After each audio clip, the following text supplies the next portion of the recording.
Courtney Cox here with Doug Kyde, and Doug, another unfortunate loss for the Pats on Sunday. 26-10 your final against the Detroit Lions and Matt Patricia, of course.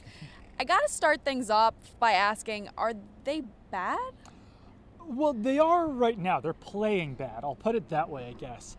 Right, no one's bad. Right. I think it's too early to tell whether or not the Patriots are actually bad or not, or whether the defense is bad, but they're certainly playing bad right now. We've seen them have slow starts in the past. I know that everyone's saying, well, this one feels different. I don't know if that's really the case or not. I would say that there are more issues that I feel like they might have trouble fixing. Speed on defense has been an issue. I think that depth on defense has been a big issue. And just some of the guys on defense are getting a little bit older, and maybe they aren't playing at the same level that the Patriots expected them to coming into the season. I don't think it helps that now Juwan Bentley was placed on injured reserve, that running back Rex Burkhead was placed on injured reserve. So I think that the overall potential of this team has been lowered a little bit, but we're heading into week 4. I think that there's definitely still a lot of time for this team to improve. Well, a lot of times when a team loses, you learn more about the team. In this loss in particular, what did you learn?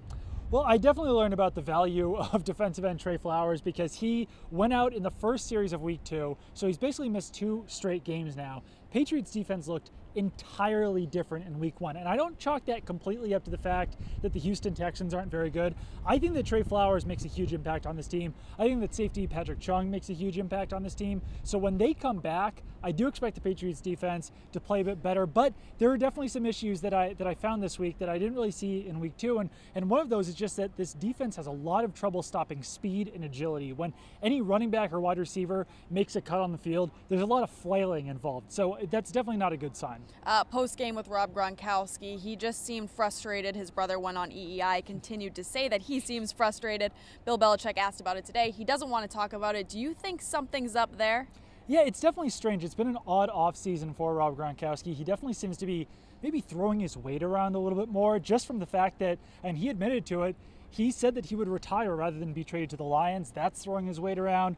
Then, missing all of OTAs, all of the voluntary practices, that was throwing his weight around. And then just admitting to the report saying, yeah, that is what happened. That's kind of throwing his weight around too. So it's definitely interesting. It's definitely straying from the Patriot way, but Gronkowski's always kind of strayed from the Patriot way. So it will be interesting to see if Bill Belichick does anything to handle this or deal with this. I kind of doubt he will, but it is weird how one guy's kind of on his own program here. All right, well, great stuff from Doug as always. You can follow along with him on Twitter at Doug Kyde. Hopefully the Pats can turn this thing around. They take on the Dolphins on Sunday. Keep it locked in, NESN.com. We have all your coverage.